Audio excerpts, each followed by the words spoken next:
When I was growing up in Belleville, our radio was always tuned to CJBQ, Voice of the Bay of Quinte, as the announcer said. As a teenager, I began to recognize those voices. One in particular always made me stop and listen. It was as if a big, finely tuned Rolls-Royce was motoring by. A deep rumble that seemed to touch every word. So I knew Lee's voice before I became aware of his name. Time passed, I went away to university and returned to teach at Moira Secondary School. It was not long before I knew almost the whole family, since Tigger, Louis, and Andrew appeared in one or more of my English classes. I can tell you that when I examined the class lists each year and saw a Jourard, I had to smile and say, "Oh, good, another chip off the old block." Because I knew they would always be keen to play any part in any play that was on the course. I have Andrew's permission for this anecdote. The grade 12 English literature course often included Shakespeare's Hamlet. The assignment on this occasion was to rewrite the to be or not to be soliloquy in current slang. The interpretations of the slings and arrows of outrageous fortune were sometimes moving, sometimes hilarious. Andrew took an entirely different approach. His was a careful examination of the dangers of beekeeping as a profession. To be or not to be.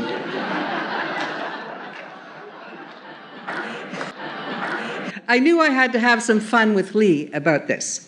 So I called him to express some concerns about a recent assignment from Andrew.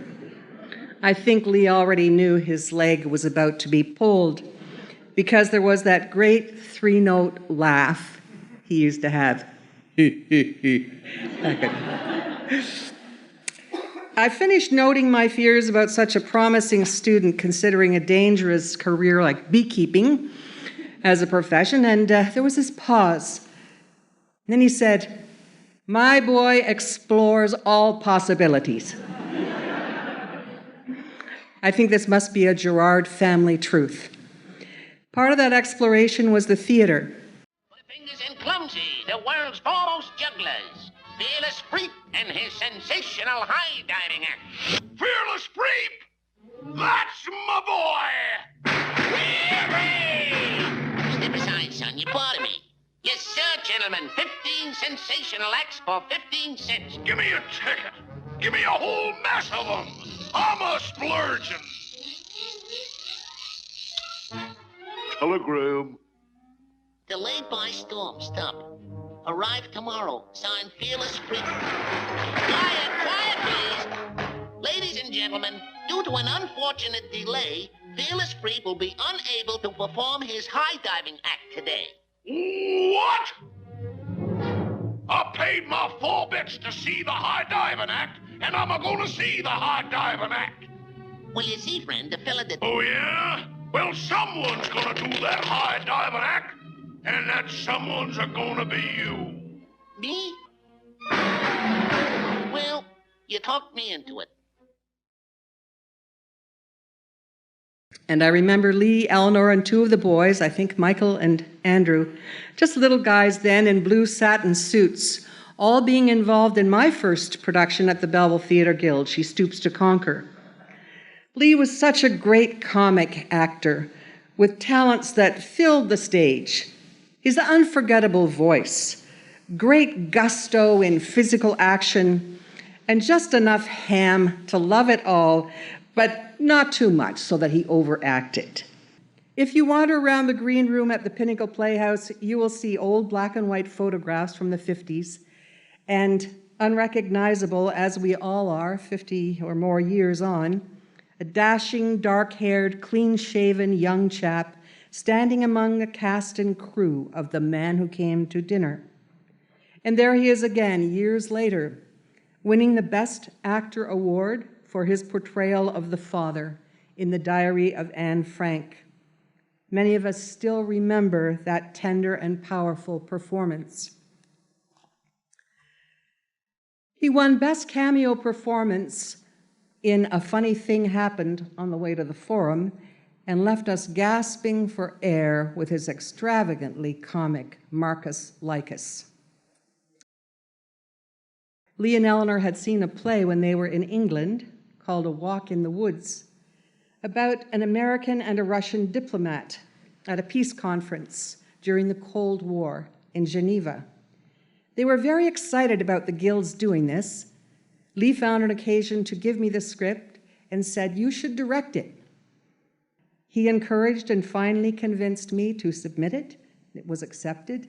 He auditioned, he got the part, and we did it. Lee was Botvinnik, the Russian. Wise, devious, charming, full of surprises, the old Russian bear. Bill Petch was Honeyman, the young American idealist, intense, wishing to change the world today. Lee was steady and constantly encouraging.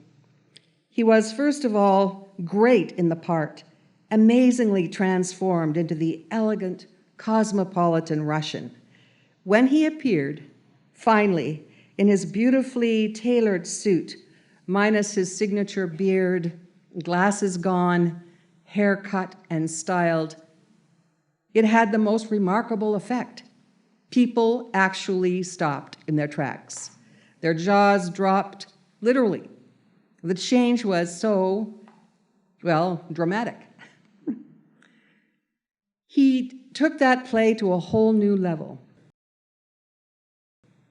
A few years later, I saw a wonderful play called Trying, based on the true story of a young Canadian woman who was hired by Frances Biddle, who had been the American chief judge at the Nuremberg war trials. 18-year-old Catherine Kaler played the part of Sarah. We rehearsed hours beyond scheduled time, had to choreograph how the almost completely immobilized Biddle would move. How would he take off his hat, scarf, gloves, boots, and then do it all in reverse as he left the scene. I wish we had been in the festival that year. I think he would have won another Best Actor award. If all the world's a stage, as Shakespeare says, and a man in his time plays many parts, then Lee is one who has played them brilliantly. On stage or off stage, he had a very powerful presence. And I will never forget his gentle reminder. No, now try that again, Diane. It's not l'chaim, it's l'chaim. I'll keep trying, Lee. Oh, thank you, Diane. L'chaim.